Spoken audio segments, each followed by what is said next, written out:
maa ngi leen di nuyu ku ci nekk ci turam ak ci santam di leen xamal ne rek ni dellu siwaat naa ci seen émission tey mu leer tey nag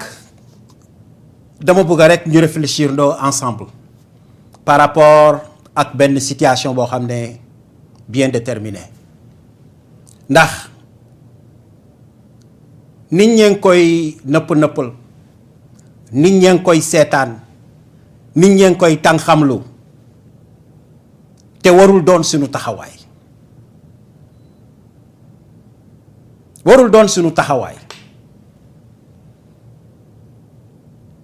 ndax Assane Diouf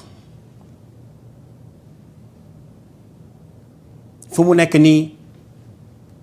situation bi nga xam ne ci la toog muy prison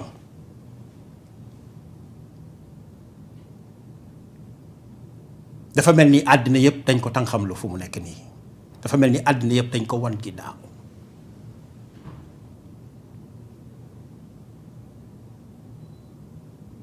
te Assane mun naa ne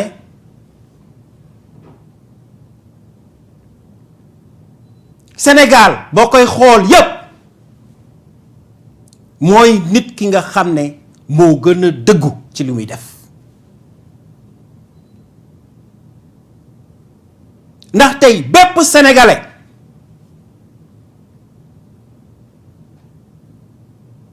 bu am fit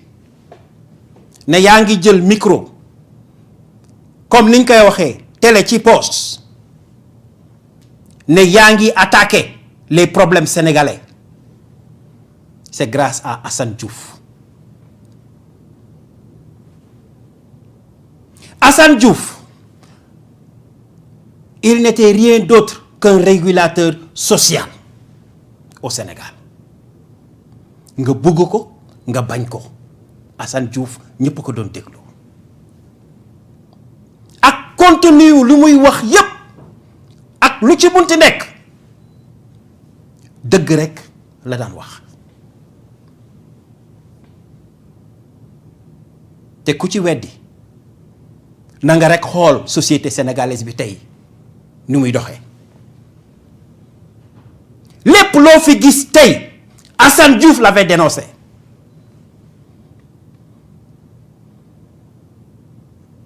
Assane Diouf moo fi njëkk a saaga sëriñ nit ñi naan oh wax na lu ëpp tey lan ngeen gis Moustapha Sy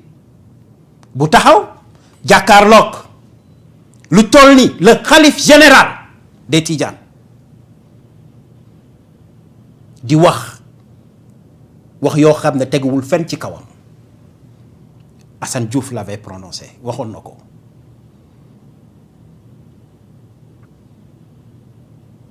na ko c'est-à-dire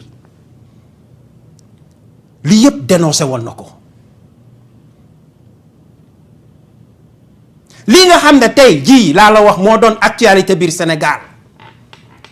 lu toll ni Serigne Modou Kara avec tout le respect qu'on lui doit am na yoo xam ne du yoon am na yoo xam ne du wàccuwaayam ndax il n'a aucun droit bu ko mun a may tey mu ne day ubbi centre boo xam ne c'est pour rééduquer les gens ba nga xam ne day mel ni prison amul droit bi ndax j'ai pas l'habitude di teg audio nit ñi mais bi ma ko dégloo mu ne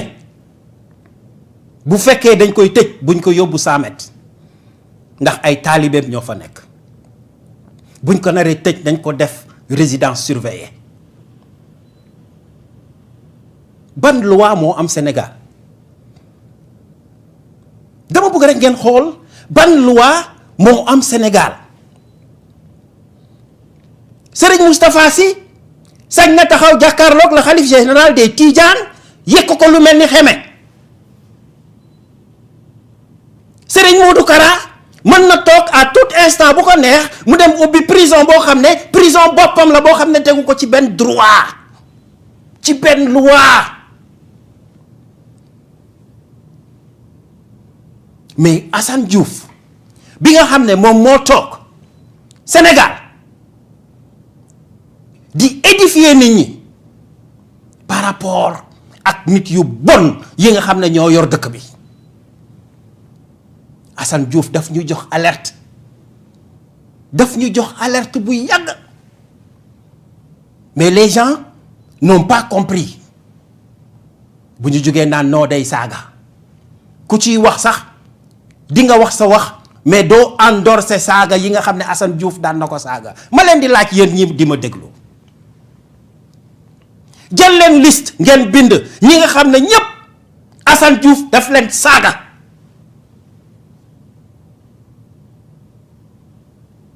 Assane Diouf du fekk nit kuy dem yoonam rek mu saaga la du fekk nit ku toog ci donkaa sigéem rek mu saaga la Assane Diouf ku mu saaga wala mu wax la lu ñaaw c'est parce que da nga def njombe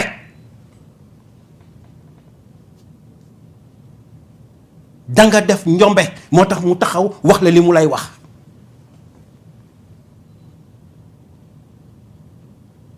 parce que li am Sénégal yépp boo koy xool ba ci biir Assane Diouf l'avait prédit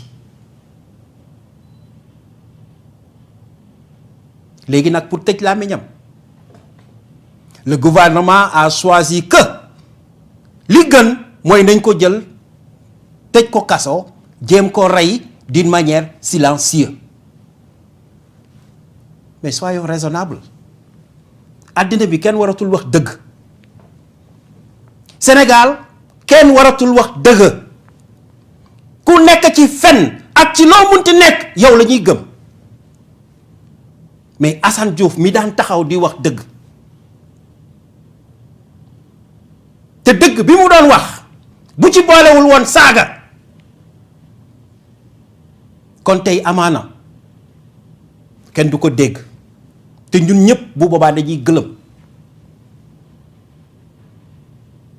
parce que lu ñu gëmoon mooy lan soo gañee élection rek yow c'est fini on ne doit plus te contrôler li ñuy gëm rek mooy yow yaa fay nekk pour ak yi nga xam ne moo ciy topp ba mu jeex ñu ñëwaat ne dañuy voté waat encore mais Assane Diouf nous a démontré la résistance bi mooy lan képp koo xam ne dañ la dénk loo xam ne alalu réew mi la dañ la war a saytu Assane Diouf dafa dépassé woon sax assemblée générale assemblée nationale du moins Assane Diouf beneen dimension la moo tax bi ma toogee xool ban qualification laa ko mun a jox trouvé wu ma dara lu dul un régulateur social à sa manière et ça a marché dafa dox parce que tey booy xool réseaux sociaux yi y a au moins des milliers et des milliers de Assane Diouf qui sont là kan boog bàyyi leen doomu jàmbur libérez Assane Diouf Assane Diouf defu leen dara Assane Diouf dafa taxaw xool fi nga xam ne mooy metti mu teg fa loxoom pour ñu faj ko ndax bu saagul woon kenn du ko gestu bu saaguwul woon kenn du ko gestu laa wax bàyyi leen doomu jàmbur libéré leen ko ñi ngeen war a téye ñi ngi toog jàkkaarloog yéen di xëy ak yéen di gontoog yéen di jëflanteeg yéen chaque jour li Kara def rek doy na ma ni li Kara def doy na ça suffit largement parce que Assane Diouf jëlul lu toll ci 353 personnes tëj leen ci kër d'une manière illégale Assane Diouf ne l'a pas fait Assane Diouf n'a pas tué 16 personnes libéré leen doomu jàmbur libéré leen ko Assane Diouf toogul jàkkaarloog sénégalais yi lu toll ni le khalife général des Tidjanes mu koy daggal defu ko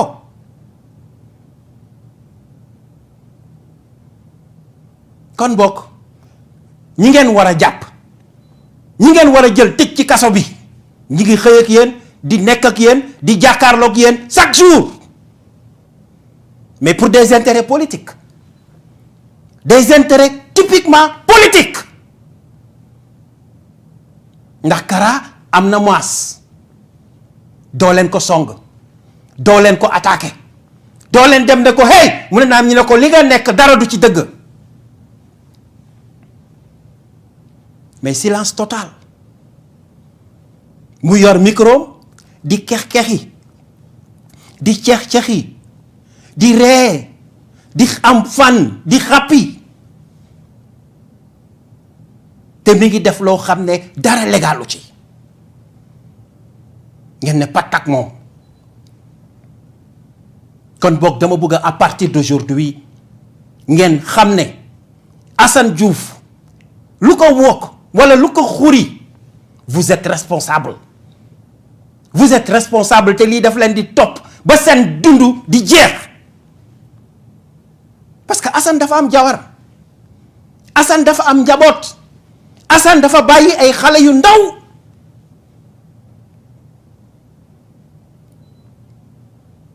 kon boog luy rafet mooy bàyyi leen Assane Diouf mu dem libéré la il n'est pas un criminel reyul nit deful dara loo xam ne lu ñaaw la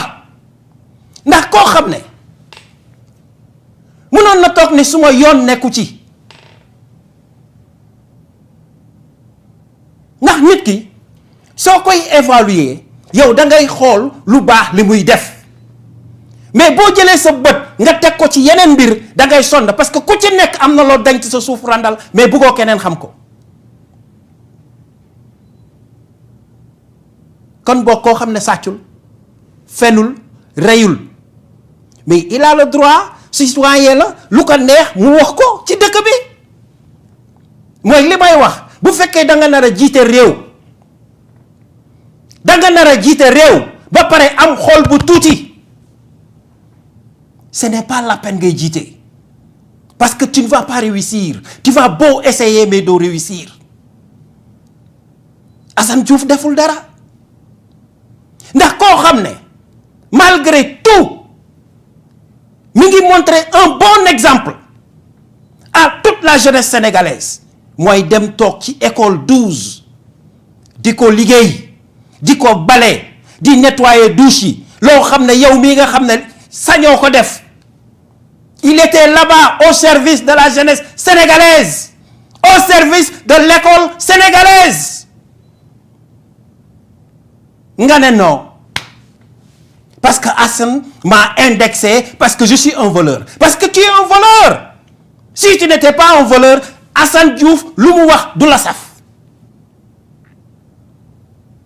mais malheur en est que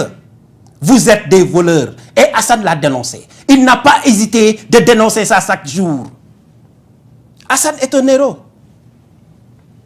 ngeen bëgg ko ngeen bañ ko Assane est un héros Assane son nom va rentrer dans l'histoire sénégalaise parce que il est mooy ki nga xam ne moo taxaw osé jàkkaarloog lu toll ni un gouvernement wax leen dëgg parce que Sénégal bëgguñu loolu moo tax jëf yu bon yi nëbbatu foofu yàlla ngi leen di weer muy génn chaque jour ndax ku la waxoon ni tey Serigne Modou Kara war na mun a toog yor benn centre de détention boo xam ne il a plus de 350 personnes yoo xam ne ñi ngi ci biir ñi leen di maltraité yow nga ne fii daara la ngeen di jël xale yi di leen tëddee c'est vraiment désolant c'est vraiment décevant yow nga ne lan guide religieux nga c'est vraiment décevant Assane l'avait dit mais comme amul doole ils ont tout fait pour rapatrier ce gars-là yàq àddinaam yàq laayfam mais déedéet yàqalu leen ko dara parce que Assane mi ngi foo xam ne loxo yee ngi ci ginnaawam wante nit ñi les sénégalais du ñu fàtte te sénégalais yaa ngi ciy jàpp chaque jour. Assane restera dans la mémoire de tous les sénégalais pour toujours. Même ñi dingat Assane dañuy toog di déglu Assane boo waxee ñu ne non ñun daal saaga yi moo ñu xaw a jaaxal non parce que bu saagawul woon tey kenn du prêter attention ci li nga xam ne moo xew Sénégal moo tax yàlla nañ yàlla dolli sutura quoi. Parfois dangay toog di xool gars yi ñuy def yenn jeu yoo xam ne danga naan est-ce que ñii du ma ne sax ay jullit mais est-ce que c'est des croyants est-ce que gëm nañu ne suba day am est-ce que gëm nañ ko.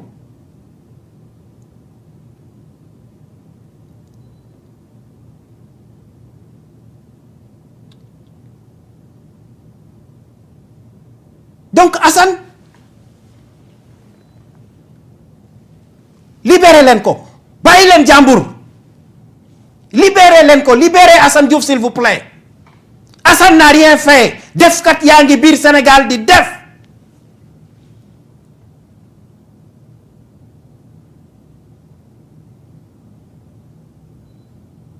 ndax Mamour Diallo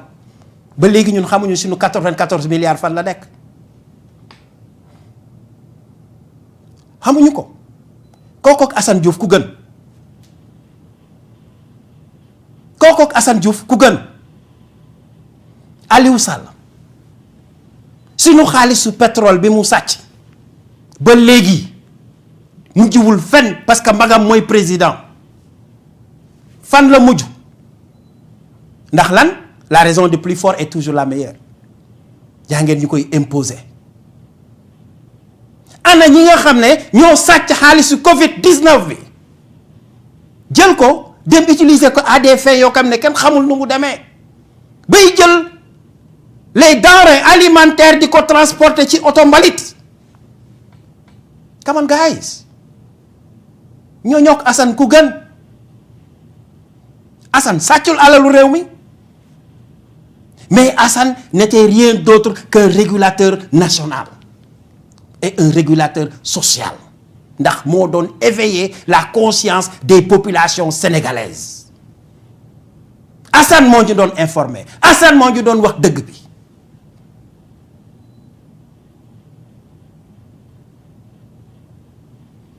non c'est vraiment malheureux c'est vraiment malheureux parfois je ne reconnais pas mon pays je ne reconnais pas le Sénégal bi nga xam ne fa la ñu juddoo màggee fa yaroo fa defee fa lépp mu waroon doon dëkk boo xam ne dëkk bu neex lay doon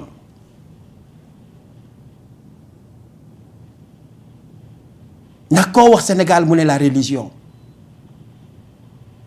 koo wax Sénégal mu ne vous êtes très intelligent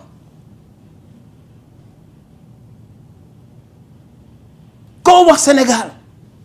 mu ne Sénégal nitu jàmm ngeen ba pare ñu bëgg a am des dirigeants yoo xam ne c'est des dirigeants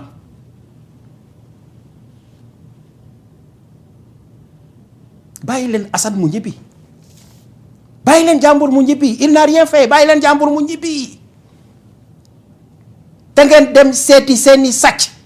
dem seeti seeni truand tëj leen ci biir kaso bi Assane n'a rien fait deful dara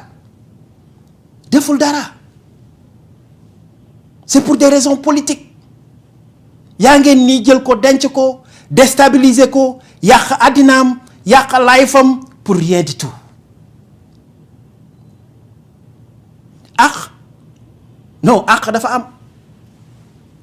àq dafa am mais nag gis nga yàlla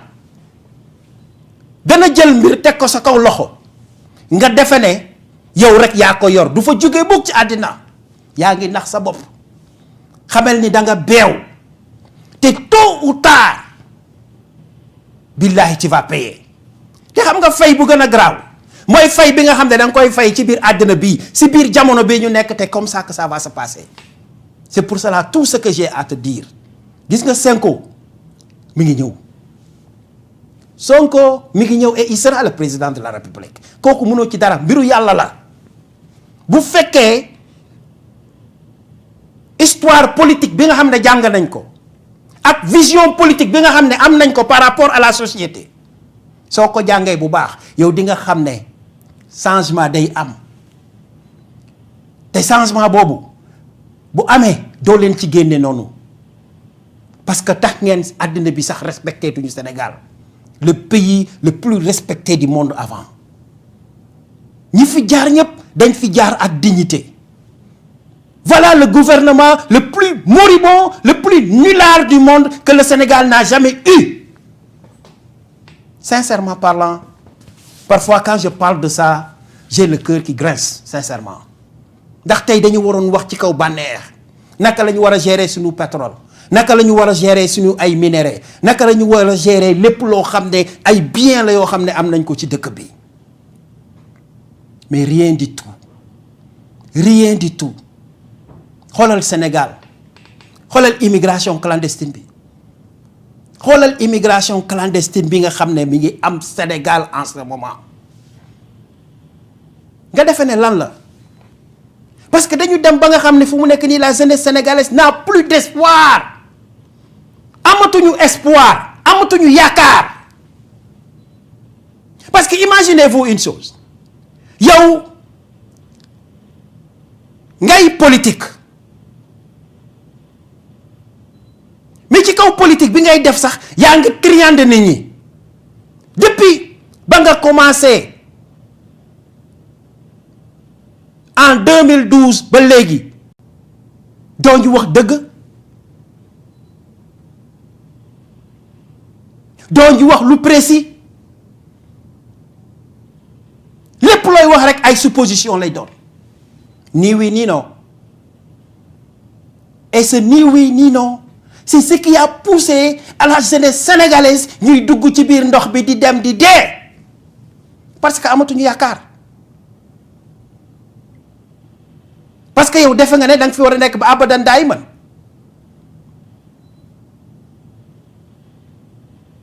ndax lépp loo gis ci àddina dafa am limite yow tu ne peux pas être là pour éternel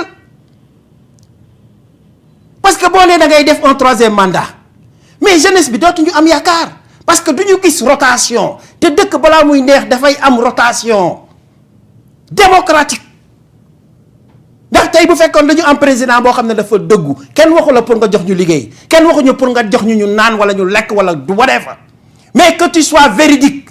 ñëw jàkkaarloog Sénégalais yi ne leen maay seen président dinaa suivre loi bi li ma wax te dinaa ko def sur le plan démocratique man Macky Sall tout ce que j'ai à vous dire est que sama mandat en 2024 dafay jeex bés boo ko waxee Sénégalais tàccu la parce que loolu soo ko defee rek yow yaa ngi créer beneen rotation léegi beneen génération mooy ñëw bu ko defee les jeunes qui sont au Sénégal dañuy am yaakaar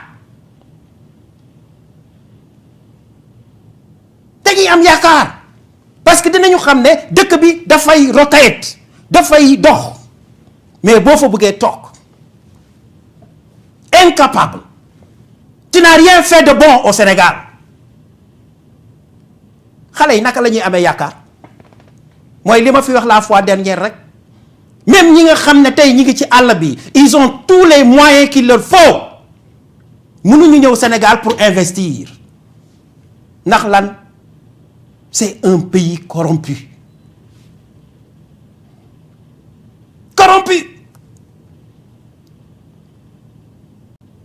naka la ñu mën a nekkee au Sénégal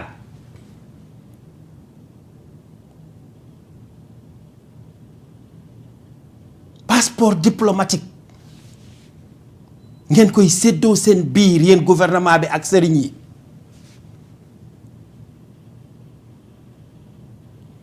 doo leen ko teg bukk ci kaw yoon guys non dafa bëri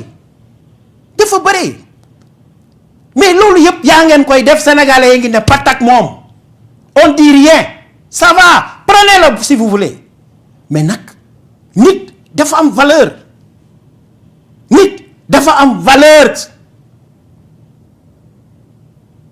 ba tax na Assane Diouf defu leen dara vous avez beaucoup de chats à fouetter mais quant à Assane Diouf defu leen dara defu leen dara rien du tout bàyyi leen jàmbur mu dem libéré la bàyyi ko mu dem te ngeen dem seeti Moustapha Sy Serigne Modou Kara ak ñeneen ñi nga xam ne ils sont là di def hors la loi au Sénégal je dis bien hors la loi au Sénégal lu musul am gouvernement bi toog di seetaan su ma seetul woon dara def ni Assane Diouf peut-être les gens vont m'écouter mais sincèrement c'était un cri de cœur parce que l'injustice bi ngeen xam ne da ngeen ko jël teg ko ci kaw Assane Diouf c'est pas normal il a le plein droit mu wax lu ko neex parce que citoyen la ku bëgg a déglul ku bëggul bul déglu il a le plein droit parce que nekkuñu ci monarchie nekkuñu dans un pays dictateur même boo demoon tey North Korea du moins ça va être la même chose bu fa Assane Diouf taxawoon di saaga aussi duñ ko wax dara bien que ñooñu ñoo gën a garaaw ci àddina mais Sénégal mais où est la démocratie Donald Trump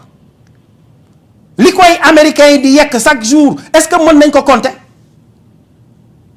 Assane Diouf n'a même pas dit le tiers mais lan da ngay gis ku taxaw White House ci barrière yi bàyyi ba Trump di génn mu daggal ko fu mu gën a bone Trump di ci dégg te du ci mun dara tu sais pourquoi parce que c'est lui qui a choisi d'être président kenn forcéwul kenn pour mu nekk président personne kenn forcéwul kenn mu nekk président donc boo demee ba nekk président d'une nation luñ la wax da nga ko war a encaisser te xam ne li ngay lijjanti mooy xaaral ba Assane Diouf sàcc xaalisu Sénégal nga jël ko tëj ko kaso mais Assane Diouf taxaw di la saaga démissionner si tu ne veux pas qu'on t'insulte il faut démissionner c'est ça la démocratie ndax constitution Sénégal ak li ëmb Sénégal c'est pas une société privée mais c'est public chacun a son grain de sel dedans amul warul am benn loi buy empêcher un Sénégalais de réagir par rapport à tout ce qui est public au Sénégal loolu nag soo ko xamee je ne pense pas que soo demee ba mënoo ko da ngay démissionner mais bu fekkee góor dëgg nga ne kat man je suis à la hauteur d'être le président de la République du Sénégal je pense que les insultes d'Assane Diouf warul la avancer maître mais c'est parce que quoi ce que Assane Diouf disait c'est ça la vérité ñu bëgg ko ñu bañ ko c'est ça la vérité et en ces mots je vais clôturer cette émission parce que j'avais un cri de cœur il fallait que ma génnee ko ci sama biir xol bi Assane Diouf n'a rien fait à l'État sénégalais rien du tout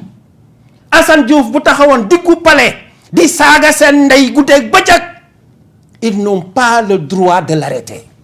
amuñu benn droit mais dañ ko jaay doole et j'invite les Sénégalais à être rigoureux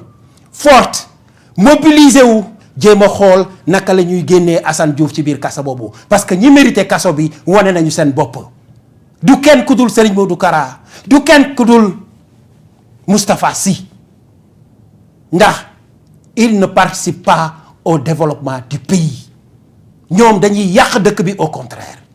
mais Assane Diouf il était là pour la nation Assane Diouf il était là pour les populations Assane Diouf il était là pour les démunis Assane Diouf il était là pour les écoles.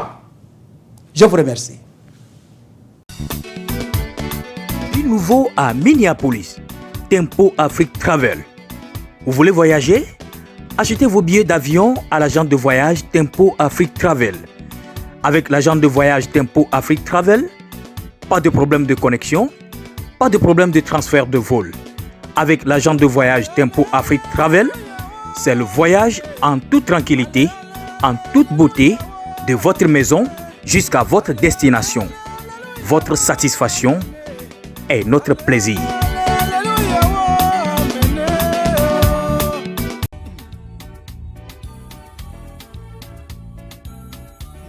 C'est encore Yves Kenao, c'est toujours Yves Kenao qui revient. Cette fois-ci, pour vous dire que Tempo Afrique TV vous offre plus de 4000 chaînes de télévision. Les chaînes européennes, les chaînes américaines, les chaînes asiatiques, les chaînes africaines. À un prix imbattable. À un prix imbattable. Tenez-vous bien. $185 pour 12 mois, inclus le box. Alors, où est-ce que vous pouvez trouver mieux que ça si ce n'est pas sur Tempo Afrique TV? Mesdames, Messieurs, appelez seulement le 612 804 0295 et vous serez servi. Vous serez agréablement surpris de voir plus de 4000 chaînes de télévision rouler sur votre écran comme ça et vous choisissez laquelle vous voulez. Alors mesdames, n'hésitez pas. N'hésitez surtout pas et ne faites pas compter. Prenez votre téléphone, prenez-le tout de suite et appelez le 612, le 804, le 02 95. Nous sommes là, ici à Tempo TV, pour rendre votre vie simple et agréable. Alors, saisissez l'occasion. Donc, $185 pour toute une année, pour 12 mois, inclus le box. Quoi de mieux que ça?